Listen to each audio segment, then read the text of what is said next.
نبی صلی اللہ علیہ وسلم نے فرمایا کہ بہترین نماز وہ ہے جس میں کندھے سافٹ ہوں، یعنی بہت ہارڈ نہ ہو، کیونکہ اکڑے ہوئے ہیں کندھے تو پھر یہ ظاہر ہے انسان ویسے بھی کھڑا ہوا اچھا نہیں لگتا اکڑی ہوئی پوزیشن میں، تو آپ اللہ رب العالمین کے سامنے کھڑے ہیں تو جھکا کر کندھے، یہ ایک اچھی پوزیشن نبی صلی اللہ علیہ وسلم نے خود فرما دی۔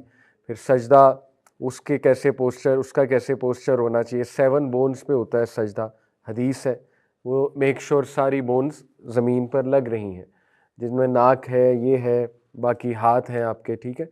تو اسی طرح رکوع ہے، رکوع میں کمر سیدھی ہونی چاہیے اور ایک ڈگنیفائڈ پوسچر ہونا چاہیے، تو یہ خضوع کا پارٹ ہے۔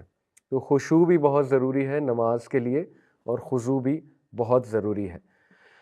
کچھ احادیث کی طرف ہی آتے ہیں انشاءاللہ، تاکہ سب سے بہترین یہی ہے کہ نبی صلی اللہ علیہ وسلم نے جو خود بتا دیا ہمیں نماز کے بارے میں، وہیں سے ہم موٹیویشن لیں، نماز کے فضائل کے بارے میں جانیں، تو میرے خیال میں اس سے ہماری نماز بہت امپروو ہوگی۔ تو جیسے میں نے آپ کے سامنے کچھ احادیث رکھی تھی، وہیں سے سٹارٹ کرتے ہیں، یہ حدیث سے سٹارٹ کرتے ہیں کہ نبی صلی اللہ علیہ وسلم نے فرمایا جب ایک شخص نماز کے لیے کھڑا ہوتا ہے تو اس کے گناہ اس کے سر پر، اس کے کندھوں پر آ جاتے ہیں، اور جب وہ رکوع اور سجدہ کرتا ہے تو وہ گناہ سارے گر جاتے ہیں۔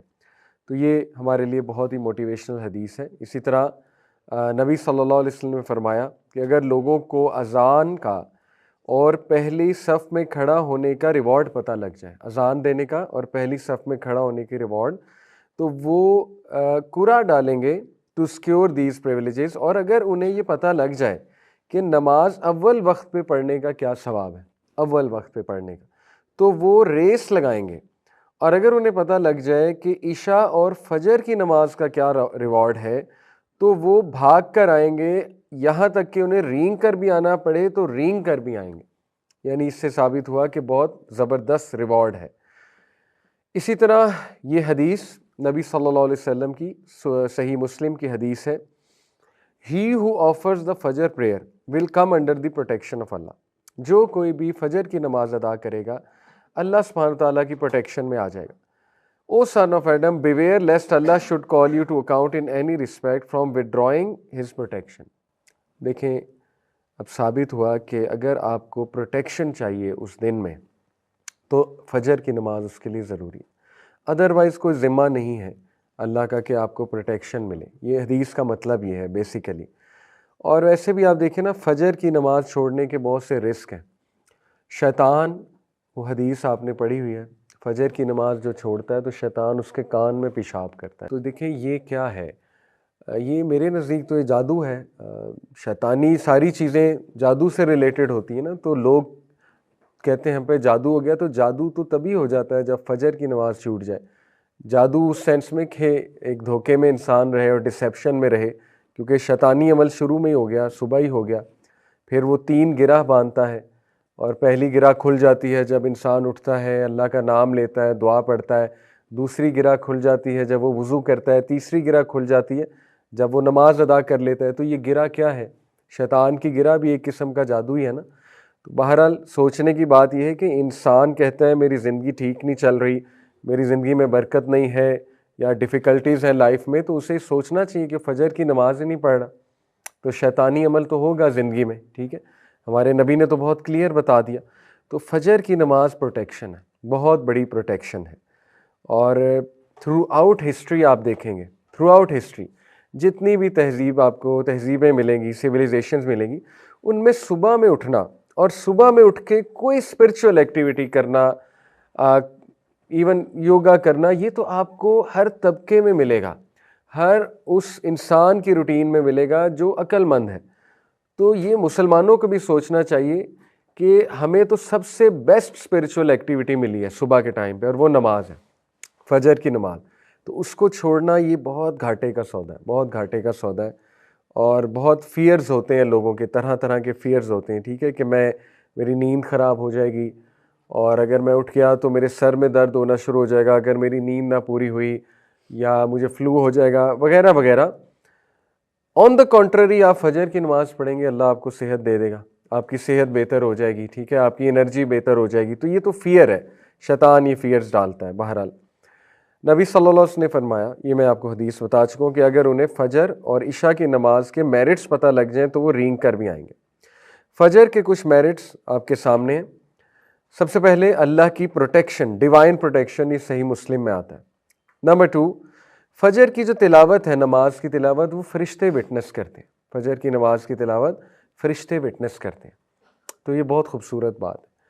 فرشتے آپ کو کھڑا وٹنس کرتے ہیں، آپ کا نام بتاتے ہیں اللہ سبحانہ تعالیٰ کو جا کر واپس، ٹھیک ہے، کہ یہ شخص آیا تھا۔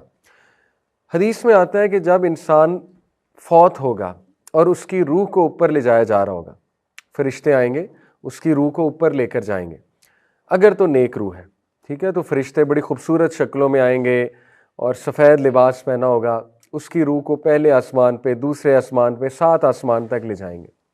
ہر آسمان پہ کھڑے فرشتے اس کو سلام کریں گے اس کا نام لے کر۔ اب اسکالرز یہ کہتے ہیں کہ نام کیسے پتہ ہے فرشتوں کو، ٹھیک ہے، جیسے مثال کے طور پہ آپ میں سے کوئی عبداللہ ہے، عبداللہ کا نام لے کے سلام کیا جائے گا۔ آپ میں سے کوئی فاطمہ ہے، فاطمہ کا نام لیا جائے گا کہ سلام ہو آپ پر۔ اب اسکالرز کہتے ہیں فرشتوں کو نام کیسے پتہ ہے آپ کے؟ اسی طرح پتہ ہے، جو بندہ فجر پڑھتا ہے اس کا نام پتہ ہے فرشتوں کو۔ جو بندہ نیک اعمال کر رہا ہے تو فرشتے لے جاتے ہیں نا اس کے عمل اللہ کی طرف، منڈے اور تھرسڈیز کو حدیث میں آتا ہے، تو فرشتوں کو پتہ ہے یہ بندہ کون ہے، کیونکہ عمل پہ نیم ٹیگ لکھا ہوتا ہے، تو فرشتوں کو پتہ ہے یہ وہی روح آ گئی ہے جو یہ عمل کرتی تھی، تو دے نو یور نیم۔ تو یہ بڑی سعادت کی بات ہے، ٹھیک ہے، کہ فرشتے وٹنس کرتے ہیں آپ کے اس عمل کو، فجر پہ کھڑے ہونے کو۔ اور تیسرا، بلیسنگز ان لائیولیہڈ، نبی صلی اللہ علیہ وسلم کی دعا لگی ہے اس شخص کو جو فجر کی نماز ادا کرتا ہے۔ نبی صلی اللہ علیہ وسلم نے فرمایا، اے میرے رب، میری امت کو برکت دے ہر اس چیز میں جو وہ صبح کے وقت کرتے ہیں۔ تو صبح کے وقت نماز سے سٹارٹ ہوتی ہے روٹین، تو اللہ کے نبی کی دعا لگی ہے اس انسان کو جو فجر کی نماز پڑھتا ہے، ٹھیک ہے۔ اس کے بعد کنفرم وے ٹو پیراڈائز، نبی صلی اللہ علیہ وسلم نے فرمایا جو کوئی بھی 2 ٹھنڈی نمازیں پڑھتا ہے، ٹھنڈی نمازیں کون سی ہیں؟ فجر اور عصر، ول گو ٹو پیراڈائز۔ عصر ٹھنڈی نماز اس سینس میں کہ اس ٹائم پہ پھر شام ہو رہی ہوتی ہے تو دھوپ ڈھل رہی ہوتی ہے، ٹھیک ہے، تو ٹھنڈی نماز ہے۔ تو نبی صلی اللہ علیہ وسلم نے فرمایا جو کوئی بھی فجر اور عصر کی نماز پڑھے گا شیورلی اسے جنت ملے گی، اللہ تعالیٰ اسے جنت میں داخل کرے گا۔ تو دیکھیں یہ بہت خوبصورت حدیث ہے، موٹیویشن ہے فجر پر اٹھنے کی۔ اسی طرح ایک اور موٹیویشن ہے، وہ یہاں پر مینشن نہیں، میں آپ کو بتا دیتا ہوں۔ اللہ کے نبی صلی اللہ علیہ وسلم نے فرمایا بشارت دے دو ان لوگوں کو جو اندھیرے میں فجر کی نماز پڑھنے جاتے ہیں، کیونکہ قیامت والے دن ان کے پاس لائٹ ہوگی۔ آپ کو پتہ ہے یہ کیا موقع ہے لائٹ والا؟ قیامت میں میدان حشر میں کچھ جو ہے نا وہ فیزز ہیں، وہ فیزز میں آپ کے سامنے رکھتا ہوں کوئکلی۔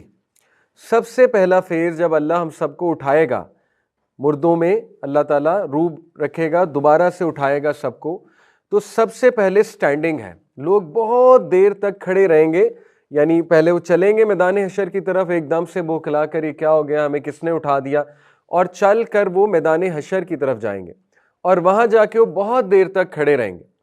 اور پھر سیکنڈ جو فیز ہے وہ ہے حوض کوثر، اللہ سبحانہ تعالیٰ حوض کوثر لائیں گے اور نبی صلی اللہ علیہ وسلم وہاں موجود ہوں گے۔ جو لوگ پیاسے ہیں بہت زیادہ، اور سبھی پیاسے ہوں گے، کھڑے رہ رہ کے انہیں پیاس بہت لگی ہوگی، سورج بہت قریب آیا ہوگا، ان لوگوں کو حوض کوثر سے پانی پلایا جائے گا۔ بہت سے لوگ بھاگیں گے حوض کوثر کی طرف، لیکن صرف ان لوگوں کو آگے کیا جائے گا جو نبی صلی اللہ علیہ وسلم کی سنت پر زندگی گزارتے تھے، ان کو پانی پلایا جائے گا وہاں سے، جو بھی مشروب ہے وہ پلایا جائے گا حوض کوثر سے۔ باقیوں کو پیچھے کر دیا جائے گا، کفار کو تو ویسے ہی پیچھے کر دیا جائے گا، لیکن ایسے لوگ جو مسلمان ہیں لیکن انہوں نے سنت پر عمل نہیں کیا یا چینج کر دیا دین کو، بدعت میں پڑ گئے، ان کو بھی فرشتے پیچھے کر دیں گے۔ دوسرا فیز ہے۔ تیسرا فیز یہ ہے کہ دوبارہ سے بہت دیر تک کھڑا رہنے پڑے گا، اور یہاں تک کہ لوگ اللہ سے یہ التجا کرنے لگیں گے کہ اے ہمارے رب بے شک ہمیں جہنم میں ڈال دے، یہاں سے نکال لے، یعنی اتنا زیادہ وہاں پہ ٹرائل ہوگا میدان حشر میں۔ اور اس کے بعد نبی صلی اللہ علیہ وسلم سفارش کریں گے، سفارش اللہ سے کریں گے سجدے میں گر کے، کس چیز کی سفارش؟ کہ اللہ حساب شروع کر دے، تو اللہ تعالیٰ حساب شروع کر دیں گے، ٹھیک ہے۔ حساب کس طرح شروع ہوگا؟ سب سے پہلے انسان کے ڈیڈز کو ایگزامن کیا جائے گا، ایگزامینیشن آف ڈیڈز، آپ کے ہاتھ میں آپ کا اعمال نامہ پکڑایا جائے گا، ٹھیک ہے، اس کو ایگزامینیشن آف ڈیڈز کہتے ہیں۔ اس کے بعد میزان سجایا جائے گا، پہلی سٹیج ہے ایگزامینیشن، اس کے بعد میزان کس لیے سجایا جائے گا؟ کہ یہ دوبارہ دیکھ لیں ان کو تسلی ہو جائے دوبارہ کہ کوئی زیادتی نہیں، میزان میں بھی اعمال تولے جائیں گے. اور میزان میں اعمال تولنے کے بعد جو ہے وہ پھر ایک فیز آتا ہے جب کہ اندھیرا چھا جائے گا، گھپ اندھیرا چھا جائے گا، پچ ڈارکنیس ہوگی. اس میں کچھ لوگوں کے پاس لائٹ ہوگی، ٹھیک ہے، وہ لوگ لائٹ کے سہارے پل صراط کی طرف جائیں گے اور ایزیلی پہنچ جائیں گے. کچھ لوگ کے پاس بالکل لائٹ نہیں ہوگی تو وہ گریں گے، کٹیں گے، زخم لگیں گے انہیں اور بہت زیادہ تکالیف جھیلیں گے.